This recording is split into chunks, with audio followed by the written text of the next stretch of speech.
Bunda qilmaymiz. Later. Bizni qo'shilmaganlar ma'quliyat qadishamaydi. Yaxshi bilan do'stlar, ammolarning shotinlar xayrli bo'lsin. Ko'pchilikning kuchlariga asosan biz yana shu 29 joyzaning yontarafida joylashgan go'zal melodiya gulchiligini sizlarga qattiq faoliyat qilib keldik. Hozir sizlarga shu o'rinni aniq topiraya 29 joyza, bağışa 29 joyza. Qizilchilarningki tuyda mana melodiya gulchilikka degan yava mishaydan tuvanga tushib 10 metrli insonlar shu tutgan baraslar farmikiga. Buruqdan faoliyat qilmoq bo'lgan gulimiz 8 xil gullar. Oilada bir mos kelgan naçaylık gülden 8 xil gülne faoliyat qilamiz hamda o'sha butun Şinjan arqash joylarga sapiramiz. Undasi bizning filmimizning davomi qiziqganlar bizning o'sha doim jahon go'nja qilgandan keyin film yurakbisi deb men sitolay deb isbo'janglar sizlarga mush faoliyat bas beramiz.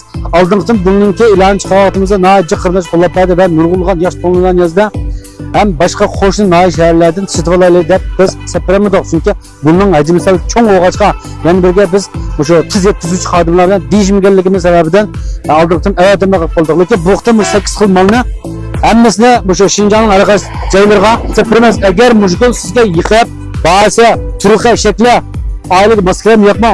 Ko'nglingiz yoqqan bo'lsa sitolay desangiz biz avat bersak bo'ladi.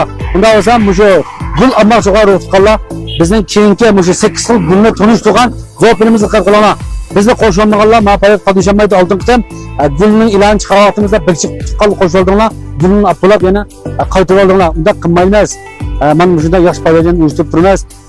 Yoshlar bayramlar, amjiklar bayramlar faoliyat qildik. Oldimiz yana bayram bor. Har qism bayramlarda biz gulni faoliyat qilamiz va boshqa qana dunyo gurujdaymiz masalan. Turmush lazimatlarini faoliyat qilib turamiz. Shunga bek rusiz bo'lib ketmaylar. Qo'shilganlar inomat tutsak yaxshi faoliyatni uyushtiramiz. Men gul panikning xo'jayining numarini mishay deb birman bu tun zopinda esimizda tutib olamiz. Aloqalashib sizlarga bo'ladi.